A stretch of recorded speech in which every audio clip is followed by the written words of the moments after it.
bienvenue à toi pour ce nouveau tuto qui, je l'espère, va t'aider à y voir plus clair avec les quadrilatères. Alors avant de se lancer dans les quadrilatères, je pense qu'il est nécessaire de revoir trois petites notions. Première notion, qu'est-ce qu'un solide? Un solide est un objet du quotidien que je peux prendre en main, comme celui-ci, celui-ci, encore un autre, voilà. Les solides sont donc des objets du quotidien qui occupent un certain volume dans un espace donné. Il existe deux familles de solides. Nous avions vu qu'il existe les polyèdres et les non-polyèdres. Les non-polyèdres, c'est facile, c'est ceux qui ont une face courbe sur laquelle le solide va pouvoir rouler ou en partie rouler. Comme par exemple celui-ci, le cylindre, qui a une face courbe sur laquelle il sera capable de rouler. La sphère, pareil, une face courbe. Ce sont deux exemples de non-polyèdres. L'autre famille, les polyèdres, ont eux tous que des faces planes. Que des faces planes. Une face, je te rappelle que c'est ceci, d'accord? La face, je vais pouvoir déposer mon solide sur les faces. Ce solide-ci en a par exemple 1, 2, 3, 4, 5, 6. 6 faces. Les faces sont reliées entre elles par des arêtes, d'accord? Une arête, deux arêtes, trois arêtes, etc., etc. Les arêtes se rejoignent par trois en un point qu'on appelle un sommet. Aujourd'hui, nous allons nous occuper des polyèdres. Pourquoi? Parce que si je prends un polyèdre et que je le pose sur une feuille et que j'en fais le contour, j'obtiendrai ceci, non plus un polyèdre, non plus un solide, puisque maintenant il n'est plus en 3 dimensions mais en 2 dimensions, j'obtiens une figure géométrique qui s'appelle un polygone. Le polygone, c'est donc uniquement la face d'un de mes polyèdres. Le polygone, si tu te rappelles bien, poly veut dire plusieurs, gone veut dire côté. C'est donc une figure géométrique qui a plusieurs côtés. C'est donc une figure géométrique qui est construite à partir d'une ligne brisée qui est fermée. Voilà pour les polygones. Il existe bien sûr plusieurs familles de polygones également. Il existe la famille des polygones qui ont 3 côtés. Tu la connais, ce sont les triangles. La famille des polygones qui ont 4 côtés, c'est ceux qui nous intéressent aujourd'hui, ce sont les quadrilatères. Ceci est un quadrilatère. Un quadrilatère qui porte un nom particulier, tu le connais, c'est le rectangle. Le rectangle est un polygone de la famille des quadrilatères. Il y a ceux qui ont 5 côtés, les pentagones, 6 côtés, les hexagones, etc., etc., les octogones, les décagones, les dodécagones, ça c'est pour après. Aujourd'hui, nous allons nous intéresser essentiellement aux quadrilatères et, plus précisément encore, au classement des quadrilatères. Allez, en avant! Alors, qu'est-ce qu'un polygone? Nous venons de le rappeler. Un polygone est une figure plane fermée par des segments de droite. Un polygone qui a 3 côtés, tu le sais, s'appelle un triangle. Donc il appartiendra à la famille des triangles. Un polygone qui a 4 côtés appartiendra à la famille des quadrilatères, ceux qui nous intéressent aujourd'hui, ceux qui ont donc bien 4 côtés. Ceux qui ont 5 côtés appartiendront à la famille des pentagones, 6 côtés à la famille des hexagones, et tous les autres, ceux qui ont 6, 7, 8, 9, 10, 12 côtés, que sais-je, on les appellera eh bien, des octogones, décagones, dodécagones, etc., etc. Un peu de vocabulaire. Un polygone, qui possède 4 côtés, on vient de le voir, s'appelle donc un quadrilatère. A, B, C, D sont les sommets du quadrilatère. Voici donc ces sommets. Si ces sommets s'appellent A, B, C, D, cela veut dire qu'on peut appeler ce quadrilatère, le quadrilatère ABCD, BCDA, CDAB, etc., etc. quand on compare ou qu'on veut différencier des quadrilatères, on va observer ces angles. Voici, donc on va observer les angles de deux quadrilatères pour les comparer, ou on peut aussi observer ces côtés. Ces côtés, c'est-à-dire s'ils ont des côtés de même longueur, ou s'ils ont des côtés qui sont parallèles. Parallèles, je te rappelle que c'est deux côtés qui ne se toucheront jamais. Si je les prolonge de part et d'autre, jamais je n'arriverai à croiser les deux côtés. Ça, ce sont des côtés parallèles.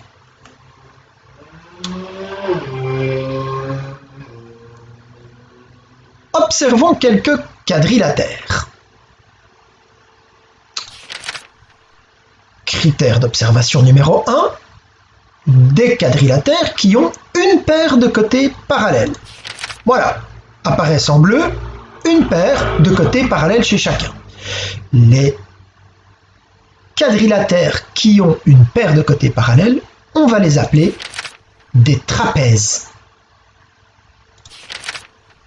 Est-ce que on pourrait dire dans ce cas que les carrés, rectangles, parallélogrammes et losanges sont aussi des trapèzes? Parce qu'on pourrait dire, tiens, un carré c'est un trapèze aussi, un rectangle c'est un trapèze aussi, un parallélogramme aussi, un losange. Est-ce que ce sont des trapèzes aussi?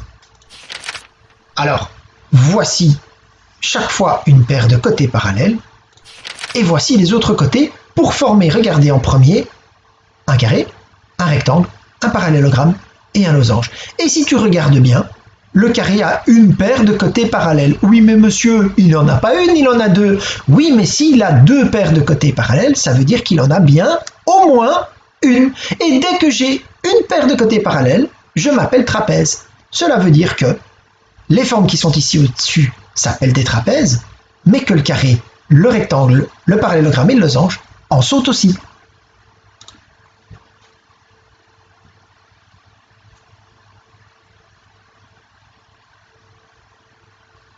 Quadrilatère suivant.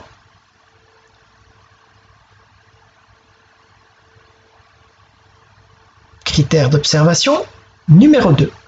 Cette fois-ci, pas une paire de côtés parallèles, mais deux paires de côtés parallèles. Deux paires de côtés parallèles, voici ce que ça donne. Un quadrilatère qui a deux paires de côtés parallèles s'appellera un parallélogramme. Oui, mais alors, pourrions-nous dire que les carrés, rectangles et losanges sont aussi des parallélogrammes? Eh bien oui, le carré a bien deux paires de côtés parallèles, le rectangle aussi, le losange également, ce qui fait d'eux des parallélogrammes aussi. Critère d'observation suivant.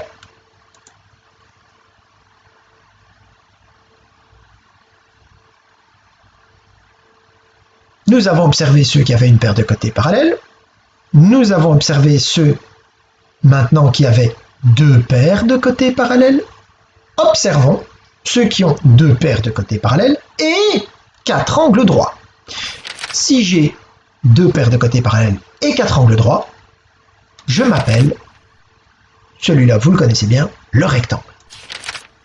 Pourrait-on dire des carrés et losanges qu'ils sont des rectangles? Alors ils ont bien tous les deux paires de côtés parallèles. Ça, on avait dit que ça en faisait des parallélogrammes. Est-ce qu'ils ont maintenant tous les deux des angles droits? Eh bien non! Le carré a bien quatre angles droits. En revanche, le losange n'en a pas. Ce qui veut dire que le carré est bien rectangle, le losange, non. Observons encore un critère. Nous avons observé une paire de côtés parallèles, deux paires de côtés parallèles, deux paires de côtés parallèles et quatre angles droits. Et nous allons maintenant observer deux paires de côtés parallèles et quatre côtés de même longueur. Si j'ai deux paires de côtés parallèles et quatre côtés de même longueur, je m'appelle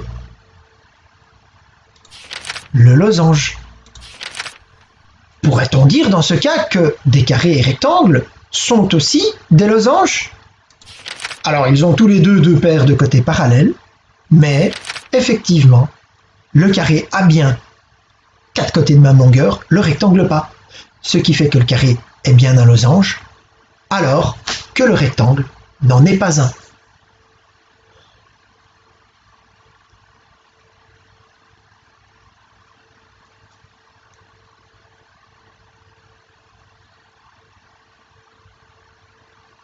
Alors observons cela en classant des formes géométriques qui ici sont des quadrilatères.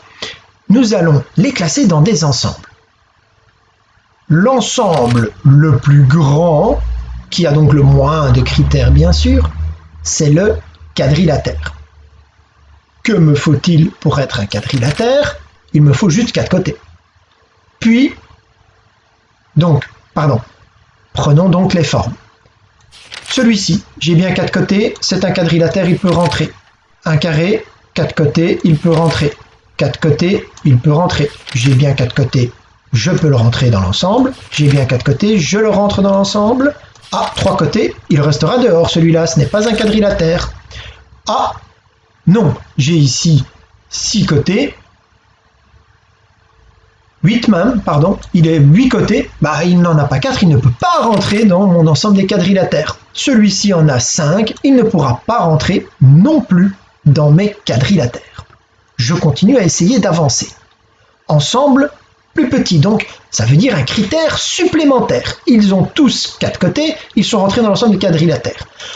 Critère suivant, je veux faire avancer les trapèzes. Pour être un trapèze, il faut une paire de côtés parallèles. Le losange a bien une paire de côtés parallèles. Il a le droit de continuer à avancer, c'est bien un trapèze.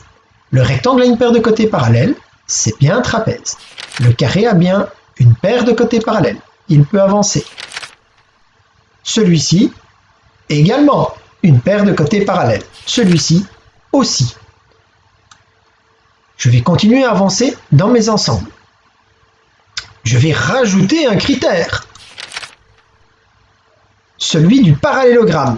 Quel est le critère pour être un parallélogramme? Ce n'est plus une paire de côtés parallèles, mais 2. Celui-ci a bien 2 paires de côtés parallèles. Il peut rentrer. Celui-ci également. Celui-ci aussi, 2 paires de côtés parallèles. Celui-ci a 2 paires de côtés parallèles.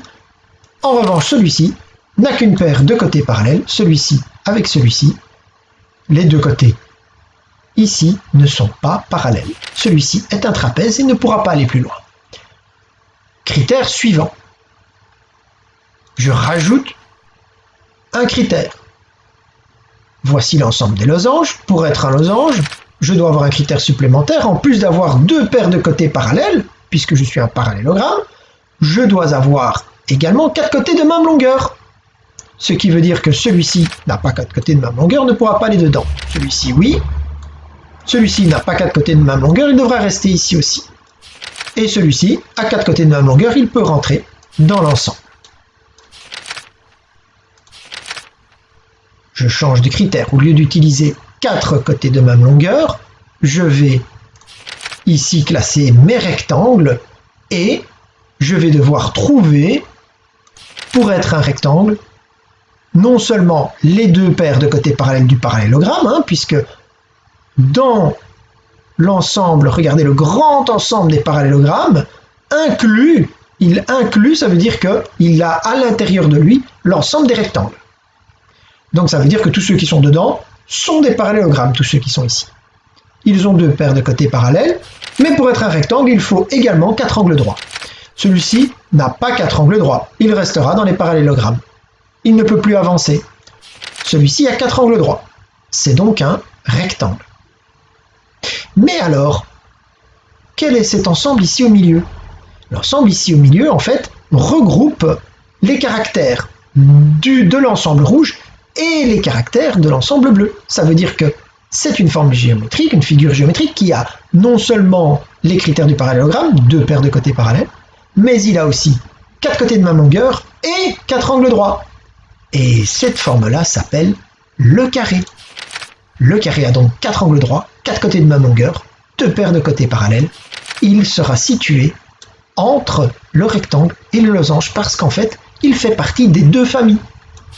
Le carré est à la fois un losange, est à la fois un rectangle, est à la fois un parallélogramme un trapèze et un quadrilatère. Voilà.